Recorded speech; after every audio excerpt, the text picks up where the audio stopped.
Hello bachcho, let's see this question. So the question over here says explain the 3 steps carried out in the formation of recombinant DNA using the enzyme EcoR1. So question में बोला है कि recombinant DNA बनाने के लिए using enzyme EcoR1 क्या-क्या steps use होते हैं वो बताने हैं. So the key concept here is recombinant DNA. So recombinant DNA क्या होता है? रिकॉम्बिनेंट डीएनए हमारा ऐसा डीएनए होता है जिसमें हमारा आर्टिफिशियल डीएनए जो होता है वो प्रेजेंट होता है, उसको हम डीएनए सीक्वेंस को इनकॉर्पोरेट करवाते हैं. सो ये हम कैसे करते हैं? इसके लिए हम लोग डिफरेंट एंजाइम्स यूज करते हैं, जैसे कि EcoR1 होता है हमारा रिस्ट्रिक्शन एंजाइम. ये क्या करता है? जो हमें पर्टिकुलर डीएनए और जीन ऑफ इंटरेस्ट चाहिए एक वेक्टर डीएनए में, ये कट करके वहां पर उसको इनकॉर्पोरेट कराने में हेल्प करता है. सो ये जो एंजाइम्स होते हैं ये काफी इंपॉर्टेंट होते हैं इस काम के लिए. नाउ इनके जो 3 मेन स्टेप्स हैं वो आते हैं. The first step is cutting the DNA. So इसमें डीएनए की कटिंग होती है, इसके लिए हम लोग डिफरेंट एंजाइम्स यूज करते हैं, जैसे कि EcoR1 ये हमारा एक रिस्ट्रिक्शन एंजाइम है. सेकेंड स्टेप हम देखेंगे which is ligation and the third step is transformation. So in steps को हम लोग थोड़ा मोर क्लियरली देख लेते हैं. नाउ व्हाट हैपेंस इज कि जो हमारा फर्स्ट स्टेप दिया गया है which is cutting the DNA. So इसमें हमें रिस्ट्रिक्शन एंजाइम्स की जरूरत होती है. नाउ रिस्ट्रिक्शन एंजाइम्स का रोल क्या होता है? इनको हम मॉलिक्यूलर सिजर्स भी बोलते हैं एंड ये क्या करते हैं?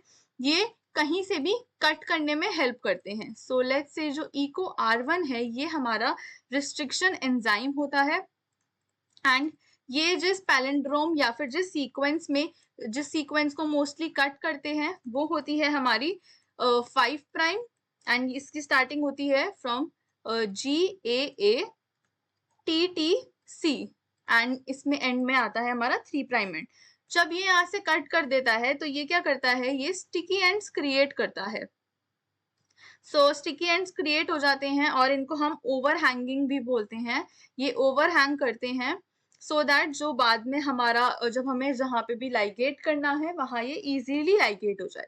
नाउ अब जो हमारा वेक्टर डीएनए होता है इसको हमें और हमारा जो जीन ऑफ इंटरेस्ट होता है, हमारे दोनों में ही स्टिकी एंड जो हैं उनको हम क्रिएट कर देते हैं सो दैट इनको ज्वाइन करने में इजी रहे. और ये जो स्टिकी एंड्स होते हैं ये कॉम्प्लीमेंट्री पेयरिंग बनाते हैं. सो ये कॉम्प्लीमेंट्री पेयर्स होते हैं जिसके वजह से आगे बेस पेयरिंग हो एंड ये जो है फर्दर लाइगेट कर पाए.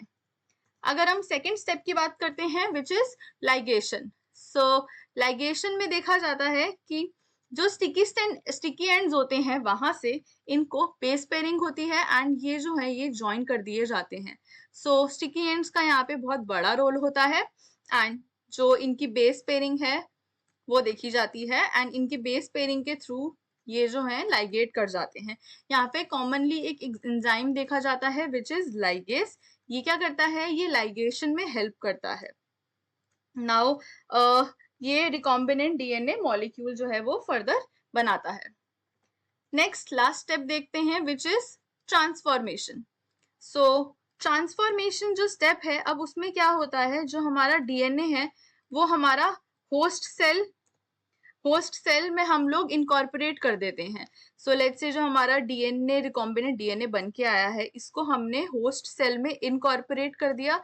होस्ट सेल हमारा जनरली देखा जाता है विच इज बैक्टीरिया. नाउ ये क्या करते हैं? हम ये इनके अंदर आके रेप्लिकेट करते हैं. So they replicate and then they express. So ये यहाँ पे इनका रेप्लिकेशन होता है. So therefore, this is the answer for this question. Hope you understood it well. Best of luck.